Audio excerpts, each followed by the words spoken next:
నమస్తే, మీ పేరండి? నా పేరు అందే జైపాల్ నాయుడు అండి. ఏం చేస్తారండి మీరు? నేను ఆర్కిటెక్ట్ చేస్తాను, ఆర్కిటెక్ట్ ఇంజనీర్ అండి. ఓకే అండి. ఎలా ఉందండి చంద్రబాబు నాయుడు గారి పరిపాలన ఎలా ఉంది? చంద్రబాబు నాయుడు గారి పరిపాలన చాలా బాగుందండి. ఎందుకంటే మొట్టమొదటిగా మనకి దిక్కులేని రాష్ట్రంగా ఉన్నటువంటి, ఆ రాజధాని లేని రాష్ట్రంగా ఉన్నటువంటి పరిస్థితుల్లో అమరావతిని చాలా మంచిగా డెవలప్ చేయడానికి కొత్త కొత్త ప్రణాళికలతో సింగపూర్ తోటి, మలేషియన్ తోటి ఇవన్నీ ప్లానింగ్ అన్నీ కూడా బాగున్నదండి.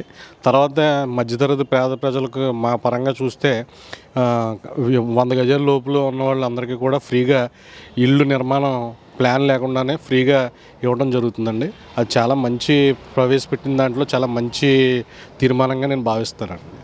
చూసుకుంటే మీరు రాజధాని విషయంలో న్యాయం చేసింది ప్రభుత్వం అంటున్నారు మీరు. మరి గతంలో చూసుకుంటే వైసీపీ ప్రభుత్వం 3 రాజధానులను తీసుకొచ్చింది. ఇప్పుడు మరి మిగతా ప్రాంత ప్రజలు ఒప్పుకుంటారంట ఒక రాజధాని అంటే? దీనికి ఏకపక్షంగా ఒప్పుకుంటారని ఖచ్చితంగానే. ఎందుకంటే రాజధాని అనేది మనకి చాలా ప్రాముఖ్యమైన విషయం. ఎందుకంటే ఏదైనా పెట్టుబడి రావాలన్నా, ఏదైనా చేయాలన్నా కూడా కంపల్సరీ రాజధానే మెయిన్ ఇది ఇస్తుంది. బేస్ మనకి గుండెకాయ లాంటిది. మన పరిపాలన కానీ ఇది కానీ చేయడానికి కంపల్సరీ డెసిషన్ మేకింగ్ అనేది రాజధానిలోనే అవడానికి అవకాశం ఉంటుంది. మీ నియోజకవర్గ ఎమ్మెల్యే గారు, మంత్రివర్గ నిమ్మల రామారెడ్డి గతంలో ఎన్నికల టైంలో ఇంటింటికి వెళ్ళి ఆడపిల్లలకి 15,000 అని హామీలు అయితే ఇచ్చారు.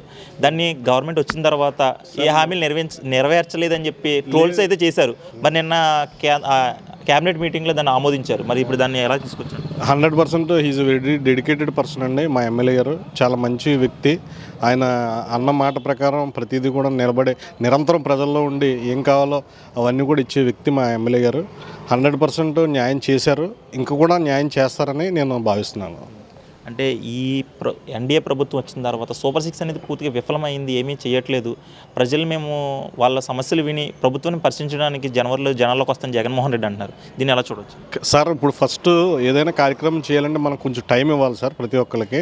ఇప్పుడు ఏదైనా కూడా ఒక కొంచెం టైం ఫ్రేమ్ పెట్టుకుని మనం ముందుకెళ్తే బాగుంటుంది తప్ప వెంటనే మనకు ఇప్పుడు మనం 6 నెలల కాలంలో మ్యాక్సిమం చేయాల్సినంత విధంగానే చేశారు.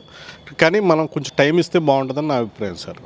అంటే గడిచిన 5 ఏళ్లలోనే నా విజన్ ఏంటో చూపించేశాను. చంద్రబాబు నాయుడు 2047 విజన్ అనేది పూర్తిగా విఫలమవుతుందని చెప్పి జగన్మోహన్ రెడ్డి. లేదు సార్, ఇది చాలా దీన్ని ఏకీపించనండి. 100% 2047 అనేది ఒక ప్రణాళిక ఉండాలి కంపల్సరీ. ఉంటేనే రేపన్న రోజు ఏం చేయగలుగుతాం, ఏంటి మన స్ట్రెంగ్త్ ఏంటి, మన వీక్నెస్ ఏంటి, థ్రెట్స్ ఏంటి అనేది తెలుసుకోగలిగితేనే మనం మేజర్గా ఏదైనా చేయటానికి ఆస్కారం ఉంటుంది సార్. రోడ్ల పరిస్థితి ఎలా ఉన్నాయండి? రోడ్లు 100% గత ప్రభుత్వంతో పోలిస్తే ఈ ప్రభుత్వం ప్యాచ్ వర్క్లు అనేది చేశారండి. నేను వెళ్తూ ఉన్నాను, చాలా ట్రావెల్ చేస్తూ ఉంటాను. చాలా మటుకు గుంతలు పూడ్చడం అనేది జరిగిందండి. 100% బాగున్నాయి రోడ్లు.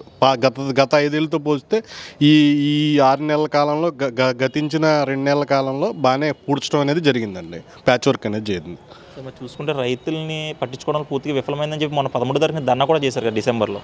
సార్, రైతులను పట్టించుకోవడం అంటే ఇప్పుడు ఒక ప్రొసీజర్ ఉంటుందండి. ప్రతిదానికి ఒక పాలసీ మేకింగ్ దాంట్లో ప్రొసీజర్ ఉంటుంది. ఆ ప్రొసీజర్ ప్రకారం దాన్ని ఒక కాల పరిమితిని బట్టి దానికి వెళ్తూ ఉంటుంది తప్ప వెంటనే ఈ రోజే అద్భుతం జరగాలంటే ఉన్న లోటు బడ్జెట్ని పూడ్చుకోవడానికి చాలా టైం పడుతుంది.